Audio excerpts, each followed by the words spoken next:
Hello friends, hi friends, hello everyone, good morning. তা তোমরা কে কেমন আছো? আশা করছি ভালো আছো, সুস্থ আছো। আজকে অনেকদিন পর ব্লগ দিচ্ছি। এখনই আজ সকাল 7:30। এই দেখো রেডি হয়ে গেছি, কাজে যাব। তা ঘরের সমস্ত বাসি কাজ হয়ে গেছে। এই দেখো আমার বাসি কাজ বলতে যা যা থাকে জানি তো, প্রত্যেক দিন আমার এগুলো ওঠাতে হয়। এগুলো প্রত্যেক দিন ওঠাতে হয়, কারণ ওই গলিটা ঝাড় দিতে হয়, ওই জন্য। তা দিদি আসবে, এসে কাজ করবে, আর আমি কাজের থেকে এসে যেটুকুনি পারবো ব্লগ শেয়ার করবো। চলো, সুপ্রভাত। তোমাদের চা যদি খাওয়া থাকে, আমার চা খাওয়া হয়ে গেছে। চলো সঙ্গে থাকো, দেখতে থাকো। এখন আমি কাজে যাবো, কাজের থেকে এসে যেটুকুনি পারবো শেয়ার করবো। চলো। আর ছেলে গেছে পরীক্ষা দিতে, ছেলের আর দুটো পরীক্ষা আছে, হলে শেষ হয়ে যাবে।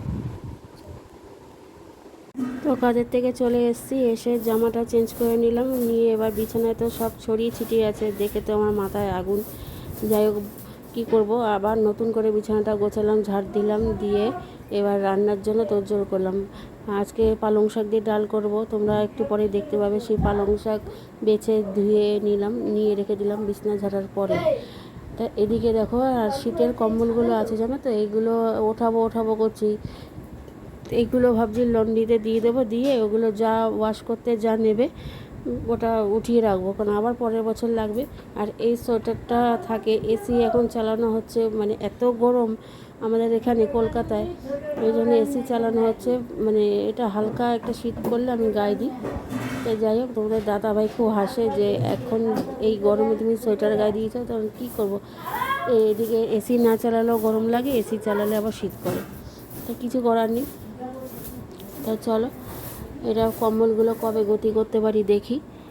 আর কাজের থেকে এসে খুব চাপ হয়ে যায় ঘরের সমস্ত কিছু করা। যদি ঘরটা গোছানো থাকে তাহলে রান্না করা যায়, কিন্তু কিছু করার নেই, করতেই হবে। আমাদের মেয়েদের তো সবটাই সব দিকেই সামলাতে হয় না, বাইরের কাজ, ঘরের কাজ।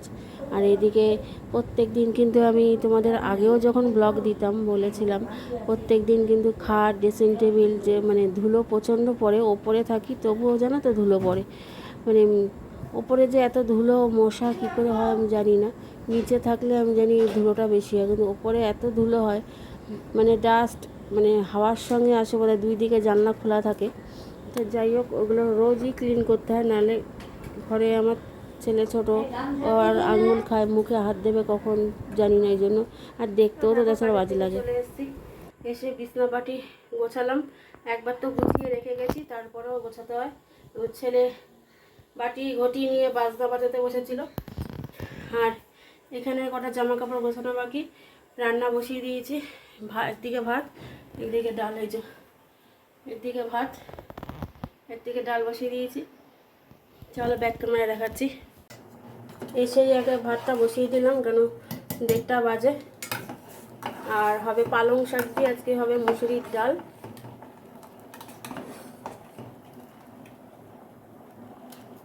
নুন দিয়েছি, আর এখানে দেখো এই যে পালং শাক ধুয়ে রেখেছি, এটা দেবো। আর ওই যে ওখানে দেখতে পাচ্ছ মাছ, আমি মাছ করবো, ব্যাস। এদিকে দেখো ডালটা হয়ে গেছে, আর এখানে মাছ ভাজা বসিয়েছি 3 পিস। আর কালকের একটু বাঁধাকপি আছে, ওই যে এটা হয়ে নিক। চলো,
দেখো ওদিকে গ্যাস ট্যাস মোছা হয়ে গেছে, আর ঘর দুয়ার ঝাড় দিয়ে দিয়েছি। এখন স্নানে যাব, এই নাইটি নিয়েছি, স্নান করবো। আর মা পুজো দিয়ে দিয়েছে। আজকে আর কোনো ফুল টুল আনিনি, দেখো পুজো দেওয়া হয়ে গেছে। আজকে আর কোনো ফুল আনা হয়নি। তাই যাই হোক, চলো স্নানটা করে আসি। করে এসে দেখাচ্ছি, মানে আজকে মেনুতে তোমাদের বললাম কি কি হয়েছে। ভাত করেছি, পালং শাক দিয়ে ডাল করেছি, মুসুরির ডাল, ওর মধ্যে রসুন ফোড়ন, কালো জিরে আর শুকনো লঙ্কা ফোড়ন দিয়েছি, একটু নুন একটু মিষ্টি দিয়েছি। এই ডালটা খেতে না খুব ভালো হয়। তোমরা যদি কেউ করে না থাকো তাহলে এটা খেয়ে দেখো, পালং শাক দিয়ে মুসুরির ডাল দারুণ দারুণ টেস্ট হয়। তবে এটা আমি শিখেছি তোমাদের ইউটিউবের থেকেই, মন্দিরার MS ফ্যামিলি যে আছে ব্লগ করে, মন্দিরের কাছ থেকে শিখেছি। যাই হোক, আর করেছি হলো কাতলা মাছ এনেছে, কাতলা মাছ ভাজা করেছি। কেন ডালের সঙ্গে মাছ ভাজা করলাম, ঝোল করলাম না। আর বাঁধাকপির তরকারিটা কালকের ছিল, বাঁধাকপির তরকারিটা গরম করেছি। আর বোন একটু আবার চুনো মাছ দিয়ে গেছে, তো চুনো মাছ আর টমেটোর ঝাল দিয়ে গেছে, তো ও দিয়ে হয়ে যাবে। বিকেলে আবার কোনো কিছু একটা করে নেবো। তা চলো স্নানটা করে আসি। করে এসে এদিকে আবার ছেলে এখন ঘুমাচ্ছে, পরীক্ষা দিয়ে এসছে, ছেলে ঘুমাচ্ছে। তো ঘুম থেকে উঠলে ওকে খাওয়াবো, খাইয়ে পড়তে বসাবো। কালকে হলো বায়োলজি পরীক্ষা।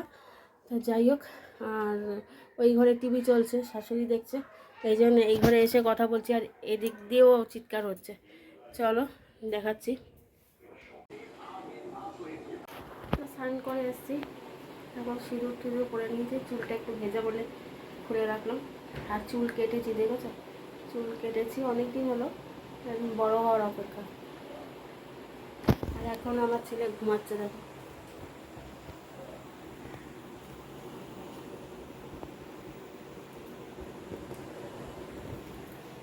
আর ওইদিকে মা খেতে বসেছে।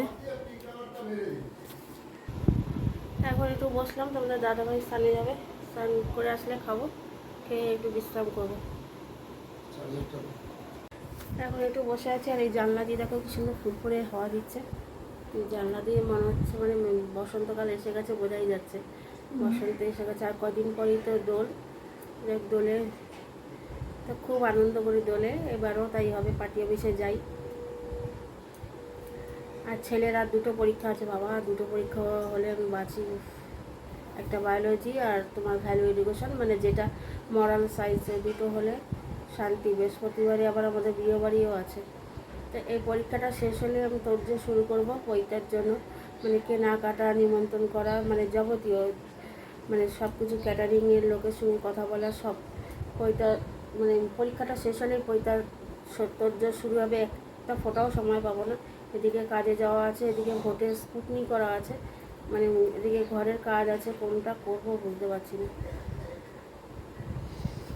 যাই হোক, দাদাভাই বেরোক, স্নানে গেছে, বেরোলে পরে খাবো, খেয়ে একটু বিশ্রাম করবো। করে এবার ও ছেলে উঠলে, এই যে ঘুমাচ্ছে এখনও, তোমাদেরকে দেখিয়েছি, ও উঠলে ওকে ভাত খাওয়াবো, খাইয়ে পড়তে বসাবো। কেন বলো তো, মানে রোজ দিন তো পরীক্ষা হচ্ছে, একটা দিনও ছুটি নেই। এই জন্য মানে দুপুর থেকে মানে পরীক্ষা দিয়ে এসে কিছুক্ষণ বিশ্রাম করার পর যদি পড়ে তাহলে ঠিক আছে। আর ও তো সেটা করে না, ও এসে মানে ক্লান্ত হয়ে যায়, বাচ্চা মানুষ বুঝি। আর এমনিও শরীরটা খুব খারাপ, জ্বর কাশি, খেতে পাচ্ছে না। ওই জন্য ওকে আর অতটা জোর দিই না, যতটা পারে করে। আর রাত্রি অনেক 12টা, 12:30, 1টা অবধি পড়াই। তো চলো,